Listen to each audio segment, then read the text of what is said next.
ব্যাঙ্গালোর থেকে যখন কলকাতা যাই বাবার বাড়ি আর শ্বশুর বাড়ি করতে গিয়েই আমার একদম সময় চলে যায়। মামা বাড়িটা আর যাওয়াই হয়ে ওঠে না। মামা মামি বলে বলে একদম নাজেহাল হয়ে গেছে। তাই জামাই ষষ্ঠীর সপ্তাহে সবাইকে নিয়ে আমরা পৌঁছে গেলাম মামা বাড়ি, যেটা হলো কাঁথিতে। আর এই যে নীল রঙের জামা পরে মানুষটাকে দেখছো, উনি হলেন আমার মামা। এখন আমরা বড় হয়ে গেছি, সব কিছু সিচুয়েশন চেঞ্জ হয়ে গেছে, বিয়ে হয়ে গেছে, অনেক দায়িত্ব থাকে, তাই হয়তো সবাইকে সবসময় আমরা সময় দিয়ে উঠতে পারি না। কিন্তু হ্যাঁ, চেষ্টা করি।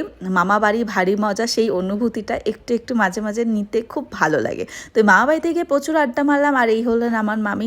এই দেখো মোবাইলটার যে দেখেছে ক্যামেরাটা নিজের দিকে ঘুরছি, কেমন একটু লজ্জা লজ্জা পাচ্ছে, কি আর বলবো। প্রচুর আড্ডা গল্প করেছি। মামি সবার জন্য জামা কাপড় কিনেছিল, সেই সমস্ত জিনিসপত্র নিতে আমরা চলে গেছিলাম বাজার কলকাতা। আর কাঁথিটা আগের থেকে অনেক ডেভেলপ করে গেছে। অনেক বছর ধরেই আমরা কাঁথিতে আসি, যেহেতু মামা এখানে থাকে। তো সবাই মিলে দিনটা খুব ভালো কাটলো। আর এটা ছিল আমাদের নেক্সট ডে। একদিনের জন্যই আমরা গেছিলাম, মানে ওয়ান নাইটের জন্যই, কারণ নেক্সট ডে আমাদের ছিল দীঘা জার্নি।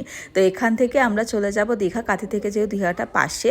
আর সকালবেলা মামি বানিয়ে দিয়েছিল ফুলকো ফুলকো লুচি আর সাদা আলুর চচ্চড়ি। আর আগের দিনও বলাই হয়নি, আগের দিনও কিন্তু প্রচুর খাওয়া দাওয়া করেছি, মামি অনেক কিছু বানিয়েছিল।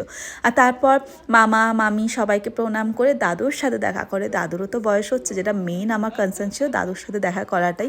কারণ এই বছর তেমন কোনো উৎসব নেই যেখানে দাদুর সাথে দেখা হতে পারে, তাই ভাবলাম মামা বাড়ি যেতে গিয়ে দাদুর সাথেও দেখা হয়ে যাবে। দাদুরও তো বয়স হচ্ছে, দাদু আমাদেরকে দেখার জন্য সবসময় ব্যাকুল হয়েই থাকে। তো সবার সাথে দেখা করে খুব আনন্দ করে একটা দিন খুব মজায় কাটিয়ে সবাই মিলে বেরিয়ে পড়লাম আমাদের নেক্সট ডেস্টিনেশন দীঘার উদ্দেশ্যে, যার পুরো ব্লগ ধীরে ধীরে আমি তোমার সাথে শেয়ার করবো। বড় ব্লগ করিনি, সত্যি বলছি, কারণ সবার সাথে আমি একটু আনন্দ মজা করতে চাইছিলাম। আর বড় ব্লগ করলে সবাই একটু না কনসার্ন হয়ে যায়, সবাই একটু ভালোভাবে আমার মনে হয় যেন ভিডিওতে পার্টিসিপেট করতে, মানে এনজয় করতে পারছে না।